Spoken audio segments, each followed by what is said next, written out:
Freya stands as a prominent figure among the goddesses in Norse mythology. Often hailed as the goddess of beauty, she transcends simplistic characterization. For those seeking to unravel her intricacies and prowess in keeping secrets, a deeper exploration is warranted. In the archaic Norse language, Freya was inscribed as Freyja. She embodied a captivating deity in Norse narratives, renowned for her aesthetic allure. Linked to the vitality of growth and feminine qualities, Freya's portrayal underwent diverse interpretations. While some later writers cast her as a perilous figure or one with immoral inclinations, the Norse community held a distinctive perspective. They perceived Freya beyond her physical beauty, attributing greater significance to her multifaceted role. Freya, within Norse mythology, assumes the mantle of a goddess associated with both magic and fate. Possessing knowledge equivalent to Odin's, she guarded her secrets closely and refrained from altering inevitable outcomes. Her dominion over fate positioned her as a formidable counterpart to Odin, particularly in her role as a leader of the dead. While Valhalla is renowned as the afterlife for Viking warriors, Freya's abode offered a superior selection of esteemed fighters. In the early Norse myths, deities were categorized into two distinct groups: the aesir, characterized by their martial inclinations, and the Vanir, portrayed as gods embodying fertility and wisdom. Freya's origin lies among the Vanir gods, with her father Njord leading the clan. Paired with her twin brother Freyr, they frequently appear together in tales and depictions. The conflict between the Aesir and Vanir gods unfolded in a war, details of which remain unclear in the available myths. Despite the Aesir's martial prowess, the Vanir, utilizing their magical expertise, inflicted significant damage on Asgard, the Aesir's abode. The war concluded in a stalemate, marked by substantial losses on both sides. In the pursuit of peace, a meeting convened between the two godly factions, resulting in a member exchange. Njord, the wealthiest of the Vanir, relocated to Asgard, integrating into the Aesir. Although not explicitly mentioned in the trade, Freyr and Freya, his offspring, also joined him. Choosing to be with their father, Freyr and Freya attained an honorary status among the Aesir, despite the ostensibly equal terms of the agreement. The emphasis in stories, however, consistently leans towards the Aesir, even though evidence suggests a reverence for the Vanir among the Norse people. Freya and her family stand as pivotal Vanir gods in the surviving Norse myths. Within the Norse belief system, diverse forms of magic found a place, with Seder prominently featured in extant narratives. Seder, a magical practice centered on fate, allowed simple spells and potions to subtly alter destinies, influencing matters such as love or pivotal events. Practitioners adept in Seder held the capacity to intricately comprehend and shape fate. Immersed in a trance-like state, they could traverse realms, perceiving the complex web of threads, delineating the events in each person's life. Practitioners of magic in Norse mythology possess the ability to read the intricate threads of fate, unveiling future events or revealing truths from the past. Some wielded such proficiency that they could subtly influence these threads, making minor alterations to destiny. Freya stood out as a master of these magical arts. The Aesir were reportedly unaware of Seder until Freya integrated into their ranks and commenced teaching her skills. Odin swiftly adopted this newfound magic, delving into quests for additional arcane knowledge, such as the secrets of runes and forgotten spells. Debates persisted regarding the comparative strength of Freya and Odin. Despite Odin's substantial empowerment, his skills never quite matched Freya's, according to some accounts. Odin's pursuit of magical prowess involved significant sacrifices, contrasting with Freya's seemingly innate abilities. The gods, including Odin, remained oblivious to the full extent of Freya's capabilities. Unlike Odin, Freya rarely divulged her knowledge. Numerous myths revolved around the gods' attempts to alter fate and avert Ragnarok. Their endeavors ranged from making Baldr invulnerable to attempting his resurrection after an ill-fated demise in the realm of hell. As a natural adept in Seda, Freya understood the inevitability of certain fates, refraining from hastening destiny by withholding her knowledge.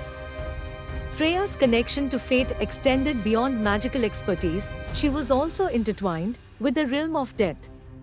In the Norse belief system, one's afterlife destination hinged not on virtue or faith, but on the circumstances of one's death. Hel, governed by Loki's skeletal daughter, awaited most, offering a cold and desolate existence. However, those who perished in battle were granted a superior fate, joining the gods in the realms of Asgard. Valhalla, Odin's renowned abode, stands as the most celebrated afterlife realm in Norse mythology. Its tales depict perpetual feasts, unending battles, and grandeur. Freya's significant presence on the battlefield has led some to speculate that she assumed a leadership role among the Valkyries, the goddesses entrusted with transporting fallen warriors to Asgard. Given Freya's pivotal role on the battlefield, many believe she held a position akin to a commander of the Valkyries. As the one selecting the first warriors, she would issue orders to the minor goddesses. This role underscores Freya's identity as a goddess of fate and magic. Armed with knowledge of each person's destiny, she could foresee their demise in battle. Unlike her revelations regarding Ragnarok, however, Freya guarded the full extent of her foresight closely. In subsequent narratives, Folkvangr, Freya's residence in Asgard, underwent a reimagining. No longer entirely for the most honored warriors, it was conceived as a heaven for those who died commendably outside of battle. Hell remained the realm for those with dishonorable deaths, while Folkvangr became the destination for those who didn't partake in battles. Notably, women who perished in childbirth or those who died for an honorable cause were welcomed by Freya. This viewpoint gained popularity but likely emerged later, influenced by perspectives from other European cultures. Numerous myths surrounding Freya center on her cherished possessions. In Norse and Germanic traditions, items like swords, instruments, jewelry, and even pots earned names when of special significance, often infused with potent magic. Freya owned several such items that played vital roles in her stories. One example is the falcon cloak, bestowing flight upon its wearer. Freya lent it to Thor and others in times of urgent departure. Another prized possession was Brisingamen, her gold necklace, symbolizing power and wealth. Arguably Freya's most treasured possession, some myths even asserted that it enhanced the wearer's beauty. Freya guarded it vigilantly against potential thieves. Hildisvíni, the boar, held significance in both Freya and her brother's associations. In a particular tale, her pick served as a close companion, and she transformed a man into Hildisvíni to discreetly accompany her to consult a prophetess without attracting attention. Freya's chariot, distinct from other gods' mounts, was drawn by two black or grey cats, creatures often entwined with magical symbolism. As a goddess, linked to love and fertility, Freya's myths clashed with medieval Christian notions of morality and decency. While some stories portrayed Freya in love affairs, a greater focus emerged on her adeptness at circumventing unwanted marriages. In a renowned narrative, the matter of Frey's marriage surfaced when the gods endeavored to reconstruct Asgard's walls following the conflict between the Aesir and Vanir. A builder proposed single-handedly completing the task within a year, with only a horse as assistance. However, the caveat was his desire for Freya's hand in marriage as compensation. Despite initial reluctance from the gods, Loki persuaded them to reconsider. Loki argued that the task, though seemingly impossible, would still result in a year's worth of work completed by the builder. While Freya faced no imminent risk, the gods stood to benefit from a substantial amount of labor without cost. Once the builder commenced the project, it became apparent that he was no ordinary mason. He was, in fact, a hill giant endowed with extraordinary strength, enabling him to toil tirelessly as the work of several men. As the completion neared, the gods directed Loki to intervene and spare Freya from marrying a giant, a part of the builder's scheming. Loki assumed the form of a mare to distract the giant's horse, allowing the hill giant to finalize almost all but a few stones in the wall's construction. Freya was spared, and Asgard's walls were erected without financial expense. However, Loki, still in the form of a female horse, unexpectedly gave birth to Sleipnir. In another tale, a giant named Thrym pilfered Mjolnir, Thor's famed hammer, demanding Freya in exchange for its return. Despite Freya's refusal to consent to such terms, the gods couldn't risk an adversary wielding the potent weapon. Once again, a strategic plan was required to safeguard Freya from the prospect of marrying a giant. Heimdall proposed a plan to retrieve Mjolnir, suggesting that Thor disguise himself as Freya to infiltrate Thrym's hall and seize the hammer at the opportune moment. Despite Thor's reluctance, Loki offered to accompany him in the guise of a maid, deeming it a preferable alternative to Freya being compelled to marry a giant.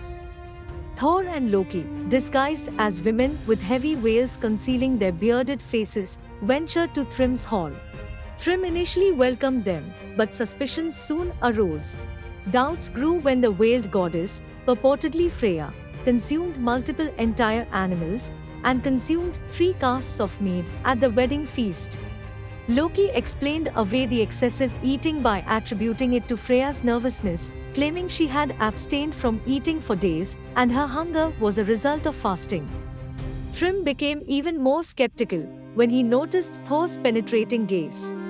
Loki justified this by asserting that Freya, too, suffered from sleeplessness, and the intense gaze was a consequence of exhaustion rather than anger. Upon the conclusion of the feast, Thrym ordered the presentation of Mjolnir to sanctify the marriage. Seizing the moment, Thor snatched Mjolnir and dispatched all the giants present, including Thrym. As for Freya, she eventually found a spouse in the god named Odin. I trust you found the journey into the world of Freya, the goddess encompassing beauty, fertility, fate and magic in Norse mythology, both captivating and enlightening. With that said, thanks for watching, and until next time.